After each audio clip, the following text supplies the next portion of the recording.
औज़ुबिल्लाहिमिनश्शैतानिर्रजीम बिस्मिल्लाहिर्रहमानिर्रहीम अल्हम्दुलिल्लाहि रब्बिल आलमीन अस्सलामु अलैकुम my dear students today lecture number 2 class 10th chemistry का। तो यूनिट नंबर 10 जो है चैप्टर नंबर 10 जिसका title acid basis and salts है, ठीक है। तो उसको हम बेटा स्टडी कर रहे थे। तो हमने एमसीक्यूज जो है उनकी डिटेल डिस्कशन जो है वो कर ली थी। तो आज हम जो है एक्सरसाइज के जो शॉर्ट क्वेश्चंस हैं उनके आंसर जो है उनको हम आज इधर देखेंगे। तो इनके आंसर जो है वो मैंने इधर नोट किए हैं, तो उनको मैं आप लोगों को जो है रिवाइज करा देता हूँ। तो ये बेटा आपका जो 2026 में अब एग्ज़ाम होना है, ठीक है। तो उसके अकॉर्डिंग जो है ये आपका सिलेबस जो है उसका लेक्चर है। तो इसमें बेटा फर्स्ट ऑफ ऑल जो है हमारे पास फर्स्ट क्वेश्चन है, उसमें उसने कहा हुआ है name 3 common house hold substances having pH values greater than 7 less than 7 equal to 7। तो हमने 3 हाउस होल्ड सब्सटेंसेस जो है ना जो कॉमनली यूज होती हैं उनके नेम लिखने इधर। तो फर्स्ट ऑफ ऑल जो है जो पॉइंट ए है उसमें उसने पूछा हुआ है कि उन 3 हाउस होल्ड सब्सटेंसेस की हमने नेम लिखने हैं जिनकी pH ग्रेटर देन 7 होती है। तो इसमें सबसे पहले नंबर पे हमारे पास कास्टिक सोडा आ जाता है, इसका केमिकल फार्मूला NaOH होता है। फिर वाइट वॉश है CaOH2, इसका जो है केमिकल फार्मूला होता है, इसको कैल्शियम हाइड्रोक्साइड भी बोलते हैं। फिर बेटा तीसरे नंबर पे हमारे पास है मिल्क ऑफ मैग्नीशिया MgOH2, ये इसका केमिकल फार्मूला होता है। तो ये बेटा हमारे पास 3 कॉमन हाउस होल्ड सब्सटेंसेज है जिनकी pH ग्रेटर देन 7 होती है।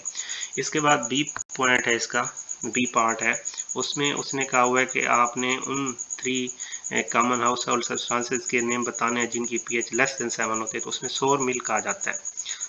तो सोर मिल्क में बेटा जो वैसे एसिड होता है जिनकी pH लेस देन 7 हो ना वो एसिडिक इन नेचर होते हैं। तो सोर मिल्क में वैसे लैक्टिक एसिड पाया जाता है। तो इसी लैक्टिक एसिड की के होने की वजह से उसकी pH लेस देन 7 हो जाएगी। एप्पल जो है इनमें मैलिक एसिड पाया जाता है। तो मैलिक एसिड जो है एसिडिक नेचर रखता है, तो इनकी pH जो है वो लो होगी। लेमन जो है इसमें सिट्रिक एसिड पाया जाता है। तो ये तीनों एसिड हैं, तो एसिड जो है उनकी pH लेस देन 7 होती है। तो ये हमारे पास 3 हाउस होल्ड सब्सटेंसेज हो गई, सोर मिल्क, एप्पल, लेमन, जिनकी pH लेस देन 7 होती है। अब नेक्स्ट बेटा सी पार्ट में हमने वो वाली 3 सब्सटेंसेस जो है ना उनके नेम लिखने हैं जिनकी pH जो है इक्वल टू 7 होती है। तो ये पार्ट सी, तो इसमें फर्स्ट जो है उसका नेम है टेबल साल्ट सोल्यूशन। कॉमन जो टेबल साल्ट होता है NaCl, इसको हम वाटर में अगर डिजोल्व कराएं तो इसका जो बेटा सोल्यूशन बनता है वो हमारे पास क्या है, टेबल साल्ट सोल्यूशन कहलाता है। इसी तरह से प्योर वाटर जो है उसकी pH भी 7 होती है। कैल्शियम क्लोराइड है हमारे पास, तो ये भी जो है न्यूट्रल साल्ट ही होता है, तो इसकी pH भी जो है वो 7 होती है। तो ये वो 3 सब्सटेंसेज होगी जिनकी pH इक्वल टू 7 होती है। तो फर्स्ट क्वेश्चन बेटा हमारा यहीं पे एंड हो जाता है। इसके बाद नेक्स्ट हमारे पास सेकंड क्वेश्चन है, उसमें उसने कहा हुआ है डिफाइन अ बेस।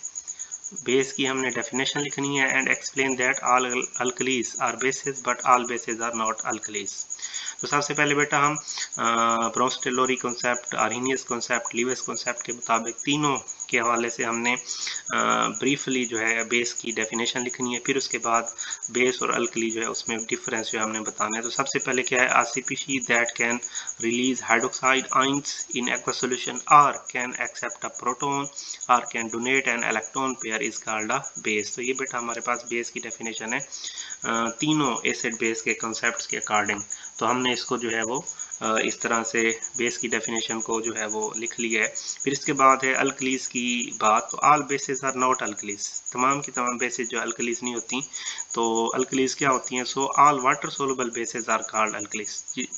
जितनी बेसिस हमारे पास वाटर सोलुबल होती हैं वो अल्कलीज कहलाती हैं। तो तमाम की तमाम जो अल्कलीज होती हैं वो बेसिस होती हैं, लेकिन तमाम बेसिस जो है वो अल्कलीज नहीं होती क्योंकि ऑल बेसिस जो है वो वाटर सोलुबल नहीं होती। तो इसीलिए क्या होगा, because they give hydroxide ion in aqua solution. जो अल्कलीज होती हैं वो वाटर में डिजोल्व हो जाती हैं और हाइड्रोक्साइड आयन जो है ये वाले आयन प्रोड्यूस करती हैं, हाइड्रोक्साइड आयन। तो इसीलिए हम इनको बोलते हैं कि ये हमारे पास क्या है, अल्कलीज हैं। तो अल्कलीज की एग्जांपल में NaOH है, सोडियम हाइड्रोक्साइड सोल्यूशन, इसके बाद KOH है, पोटासियम हाइड्रोक्साइड। तो ये बेटा हमारे पास एग्जांपल हो जाएगी अल्कलीज की। तो ये इस तरह से बेस की डेफिनेशन है और अल्कली और बेस में डिफरेंस हो गया। इसके बाद बेटा नेक्स्ट हमारे पास है क्वेश्चन नंबर 3। इसमें उसने पूछा हुआ है डिफाइन ब्रोंस-टेलौरी बेस। ब्रोंस-टेलौरी कंसेप्ट के मुताबिक बेस की हमने डेफिनेशन लिखनी है और इसमें हमने एक्सप्लेन करना है बेस की एग्जांपल के तौर पर वाटर लिया हुआ है कि वाटर जो है ब्रोंस-टेलौरी बेस के तौर पर बिहेव करता है। तो बेस जो है ब्रोंस-टेलौरी कंसेप्ट के मुताबिक क्या होती है, a base is a substance that can accept a proton.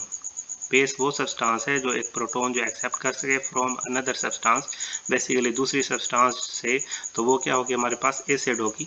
तो ब्रोंस-टेलौरी बेस वो सब्सटेंस है जो एसिड से प्रोटॉन ले सकती है। तो वाटर जो है ये हमारे पास इधर बेस होगा, वाटर में ऑक्सीजन के ऊपर लोन पेयर होते हैं और ये हमारे पास HCl एसिड है, इसके पास H+ आयन जो है वो अवेलेबल है।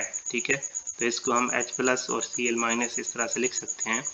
तो बेसिकली वाटर ने एक प्रोटॉन ले लेना है और ये जो है इसका कॉन्जुगेट एसिड बन जाएगा वाटर का। ठीक है, जो कि बेस के तौर पर बिहेव कर रहा है उसका कॉन्जुगेट एसिड बनेगा bye accepting proton from acid HCl। और जो एसिड HCl है उसने प्रोटॉन डोनेट किया है तो उसके रिजल्ट में हमारे पास कॉन्जुगेट बेस बनेगी chloride and Cl negative ion. तो ये बेटा इस तरह से हम इसको एग्जाम्पलीफाई कर सकते हैं। तो ये क्वेश्चन नंबर 3 जो है उसका आंसर हो गया हमारे पास। तो इसका आप स्क्रीनशॉट भी ले सकते हैं हर एक क्वेश्चन का साथ के साथ ही। इसके बाद बेटा नेक्स्ट हमारे पास है क्वेश्चन नंबर 4। तो इसमें उसने पूछा हुआ है कि how can you justify that Bronsted Lowry concept of an acid and base is applicable to non-aqueous solutions। But aqueous solution वो होता है जिसमें हम वाटर को यूज़ करते हैं as a solvent. Non aqueous solution वो होता है जिसमें हम वाटर के अलावा कोई और सॉल्वेंट यूज़ कर रहे हैं। ठीक है, तो आर्हीनियस का कंसेप्ट तो सिर्फ aqueous solution जो है ना उस तक लिमिटेड है, लेकिन जो आर्हीनियस कंसेप्ट है उसमें हम aqueous solution यूज़ करें या ना करें वो नॉन aqueous solution में भी अप्लाई होता है। तो इसको हमने जस्टिफाई करना है। तो इसमें बेटा जो Bronsted Lowry concept of acid and base है that describes acid base interaction in term of proton transfer. Proton के ट्रांसफर की बुनियाद पर हम जो है ना बिटवीन केमिकल स्पीशीज इस कॉन्सेप्ट को लेते हैं। तो एसिड वो सब्सटेंस होती है जो प्रोटॉन डोनेट करता है, बेस वो सब्सटेंस होती है जो प्रोटॉन एक्सेप्ट करता है। ठीक है, तो फिर हम क्या कह सकते हैं कि so presence of water is not necessary for proton transfer, hence this concept is also applicable to non aqueous solution. तो ये जो ब्रोंस-टेलौरी एसिड होगा, अगर वाटर मौजूद है या नहीं है सॉल्वेंट के तौर पर, उसने प्रोटॉन देना है। और ब्रोंस-टेलौरी जो बेस है उसने प्रोटॉन एक्सेप्ट करना है। सॉल्वेंट जो भी हो, वाटर ना हो, नॉन एक्वस सॉल्वेंट हो, तो उसने प्रोटॉन एक्सेप्ट करना ही करना है। तो ये बेटा इसकी जस्टिफिकेशन हो जाएगी। तो ये क्वेश्चन नंबर 4 जो है उसका ये आंसर है। तो आप इसका स्क्रीनशॉट भी ले सकते हैं इस तरह से। इसके बाद बेटा नेक्स्ट है हमारे पास क्वेश्चन नंबर 5। तो उसमें उसने पूछा हुआ which kind of bond is formed between Lewis acid and base. Lewis acid और बेस में क्यों कौन सी टाइप का बॉन्ड बनता है। तो बेसिकली कोऑर्डिनेट कोवेलेंट बॉन्ड जो है इसमें बनता है। तो कोऑर्डिनेट कोवेलेंट बॉन्ड जो है ये कोऑर्डिनेट कोवेलेंट बॉन्ड के स्पेलिंग है। तो ये बनता है coordinate covalent bond that is represented by an arrow is found between Lewis acid and base in an adduct. ठीक है, तो ये प्रॉपर जो है वो आंसर है इसका। तो ये हमारे पास NH3 ये लीविस कॉन्सेप्ट के मुताबिक बेस है क्योंकि नाइट्रोजन के ऊपर लोन पर है पड़ा, इसने वो डोनेट करना है। और ये हमारे पास H+ आयन लीविस एसिड के तौर पर बिहेव करेगा क्योंकि इसके पास इसके ऊपर पॉजिटिव का साइन है, ये इलेक्ट्रॉन का पेयर एक्सेप्ट कर सकता है। तो ये नाइट्रोजन जो है उससे लोन पेयर किसकी तरफ जा रहा है, हाइड्रोजन की तरफ। ओवरऑल जो है ये एडक्ट बना है, उसमें ये एरो जो है कोऑर्डिनेट कोवेलेंट बॉन्ड को शो कर रहा है और ओवरऑल इसके ऊपर पॉजिटिव का साइन है जो हमने स्क्वायर ब्रैकेट लगाई है। तो ये बेटा इस तरह से कोऑर्डिनेट कोवेलेंट बॉन्ड बनता है लीविस एसिड बेस के रिएक्शन के नतीजे में उनके दरमियान एडक्ट में, जो कि प्रोडक्ट के तौर पर सीपीसी बनती है, सिंगल सीपीसी होती है। तो ये क्वेश्चन नंबर 5 का आंसर है, आप इसका स्क्रीनशॉट ले सकते हैं। इसके बाद जी नेक्स्ट हमारे पास क्वेश्चन नंबर 6 है। तो इसमें ये पूछा हुआ है why H+ ion acts as a Lewis acid. Hydrogen ion जो है वो लीवियस एसिड के तौर पर क्यों बिहेव करता है, इसकी रीज़न बतानी है। तो रीज़न ये है, H+ आइन is an electron deficient species. H+ आइन हाइड्रोजन आइन जो है उसके पास इलेक्ट्रॉन की कमी होती है। So it has an empty orbital, इसके पास एम्प्टी ऑर्बिटल होता है, खाली ऑर्बिटल होता है। So it behaves as a Lewis acid, इसीलिए ये लीवियस एसिड के तौर पर बिहेव करता है। As it can complete its valence shell, क्योंकि ये अपना वैलेंस शेल कंप्लीट कर सकता है बाय एक्सेप्टिंग 2 इलेक्ट्रॉन, क्योंकि इसका जो वैलेंस शेल का ऑर्बिटल एम्प्टी है तो ये 2 इलेक्ट्रॉन एक्सेप्ट कर सकता है। तो इसीलिए अगर ये इलेक्ट्रॉन पेयर एक्सेप्ट कर सकता है तो ये लीवियस एसिड होगा। अभी हमने ऊपर एग्जांपल भी यही वाली देखी है कि ये हमारे पास लीवियस बेस है अमोनिया, और ये प्रोटॉन जो H+ आइन ये अमोनिया से इलेक्ट्रॉन का पेयर एक्सेप्ट करेगा तो ये एसिड है। और ये हमारे पास क्या है, कोऑर्डिनेट कोवेलेंट बॉन्ड इनमें बना हुआ है, और ये जो प्रोडक्ट है इसको हम एडक्ट का नाम देते हैं। ओवरऑल स्क्वायर ब्रैकेट पे जो है वो पॉजिटिव का साइन आएगा। तो ये क्वेश्चन नंबर 6 जो है उसका आप इस तरह से स्क्रीनशॉट ले सकते हैं। इसके बाद जी नेक्स्ट है हमारे पास क्वेश्चन नंबर 7। तो क्वेश्चन नंबर 7 में उसने पूछा हुआ name 2 acid use in the manufacture of fertilisers.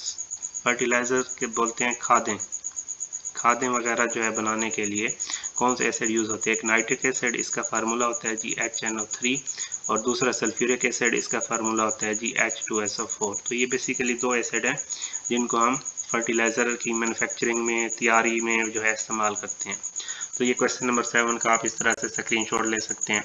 इसके बाद जी नेक्स्ट है हमारे पास question number 8, define pH, what is the pH of pure water. तो pH बेसिकली जो है क्या होता है, pH is defined as the negative logarithm of molar concentration of hydrogen ion. Hydrogen ion की मोलर कंसंट्रेशन का नेगेटिव लॉग हम लें तो वो pH कहलाती है।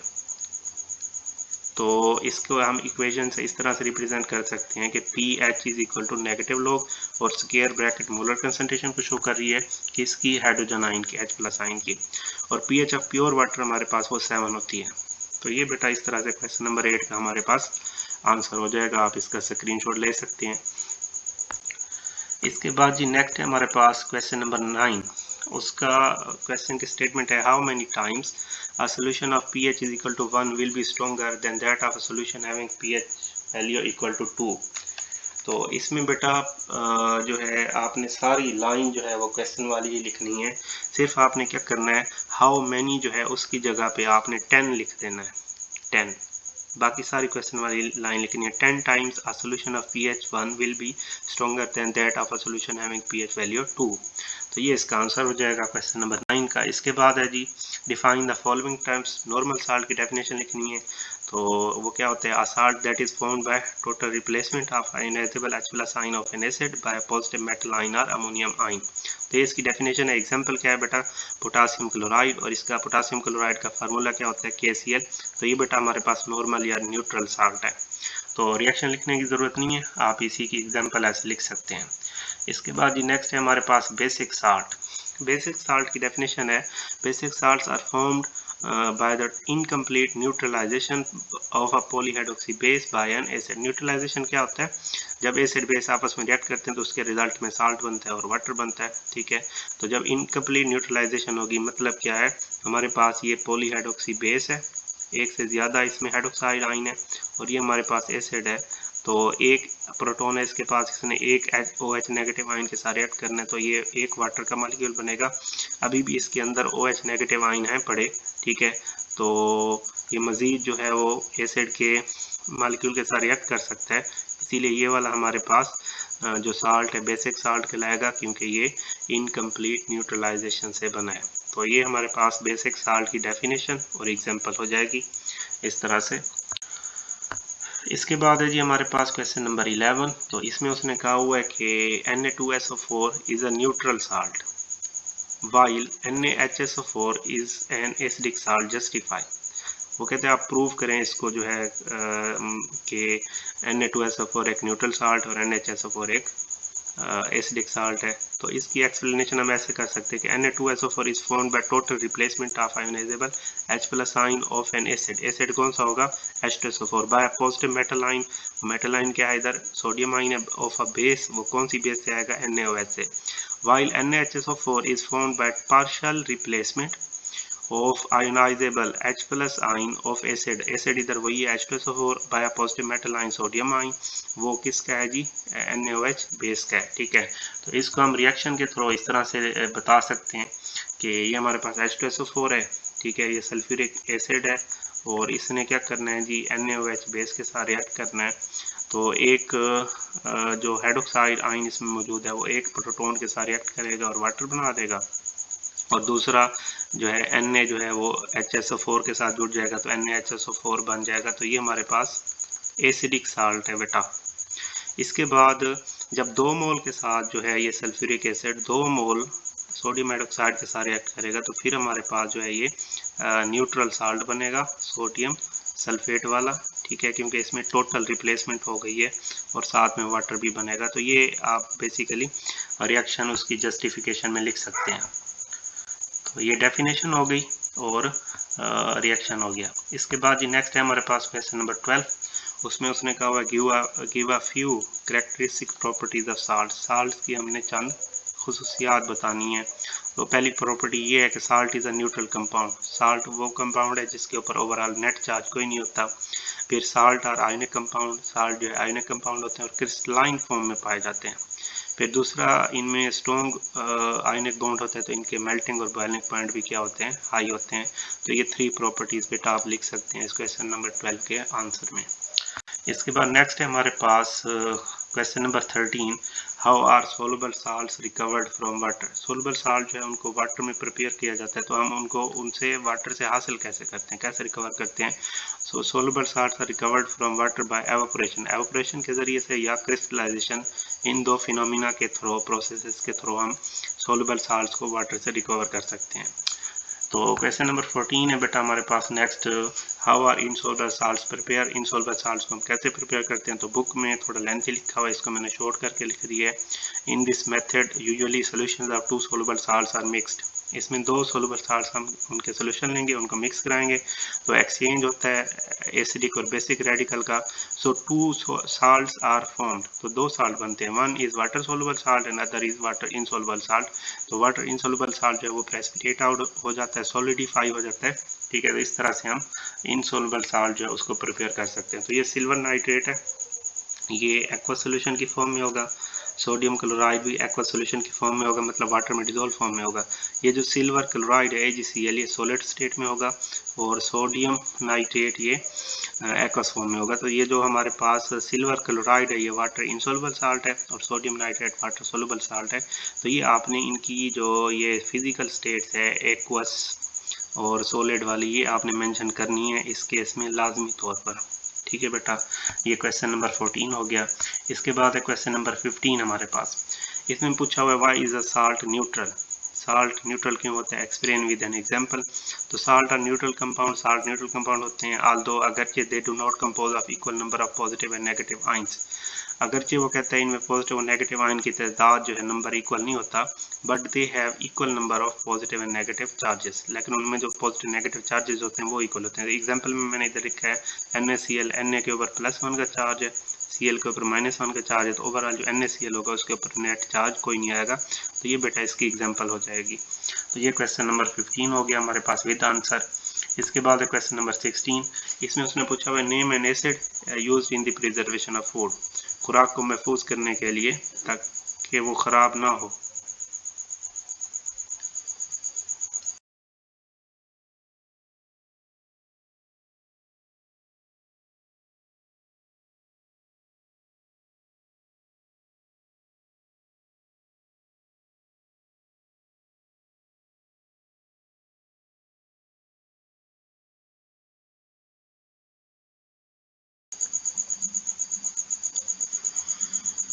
तो कौन सा एसिड यूज़ करते हैं जी, हम एक एसिटिक एसिड यूज़ करते हैं, उसका फार्मूला होता है CH3COOH, और दूसरा एसिड हम बेंजोइक एसिड यूज़ करते हैं। ठीक है, तो उसका फार्मूला C6H5COOH होता है। तो आपको फार्मूला याद करने की ज़रूरत नहीं है, जस्ट आपने नेम ही इनके याद कर लेने हैं। तो ये क्वेश्चन नंबर 16 हो गया। इसके बाद है जी question number 17, name the acid present in vinegar, vinegar में जो है वो एसिटिक एसिड मौजूद होता है। इसके बाद आंट स्टिंग में जो है वो फॉर्मिक एसिड होता है। सिट्रस फ्रूट्स में जो है वो सिट्रिक एसिड होता है। और सोर मिल्क में जो है लैक्टिक एसिड होता है। तो ये इन चीज़ों में कौन से एसिड होते हैं वो हमने बतानी है, तो ये इस तरह से आप नोट कर सकते हैं। इसके बाद है जी क्वेश्चन नंबर 18 हमारे पास, how can you justify that PbOHNO3 is a basic salt. तो इसमें बेटा PbOHNO3 जो है वो बेसिक साल्ट है, as it is formed by incomplete neutralisation of a polyhydroxy base. वो कौन सी है, lead hydroxide PbOH by an acid HNO3। तो एग्जाम्पल में आप इस तरह से लिख सकते हैं PbOH प्लस HNO3। तो इससे हमारे पास एक H प्लस जो है वो एक OH से रिप्लेस हो जाएगा, वाटर बनेगा, और साथ में ये हमारे पास बेसिक साल्ट बनेगा, क्योंकि अभी भी इसके पास रिप्लेसेबल हाइड्रोक्साइड आयन मौजूद है। इसके बाद है question number 19, you are in need of acidic salt, how can you prepare it. तो इसका आंसर ये है कि an acidic salt is prepared by partial replacement of ionizable H plus ion of an acid by positive metal ion of a base.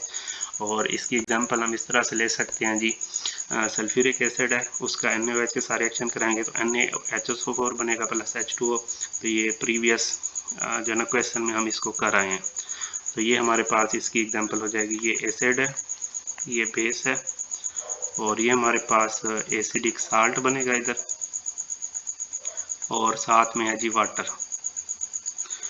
इसके बाद जी next last question है कि which salt is used to prepare plaster of Paris. तो calcium sulphate या gypsum, इसका formula होता है basically CaSO4.2H2O। तो इसको बेटा हम प्लास्टर ऑफ पेरिस जो है उसको प्रिपेयर करने के लिए यूज़ करते हैं। तो ये बेटा हमारा जो है ना चैप्टर नंबर 10 जो है एक्सरसाइज के शॉर्ट क्वेश्चन की जो है ना डिटेल हो गई। तो इनको आप जो है एग्ज़ाम के पॉइंट ऑफ व्यू के ज़रिए के तौर पर जो है फॉलो कर सकते हैं, ठीक है। तो इनको आप अच्छी तरह तैयार करें, ये आपके एग्ज़ाम के लिए हेल्पफुल होंगे, ठीक है बेटा। तो आज के लिए इतना ही, इंशाल्लाह नेक्स्ट वीडियो में जो है आपसे मुलाकात होगी। तब तक के लिए बेटा अल्लाह हाफिज़।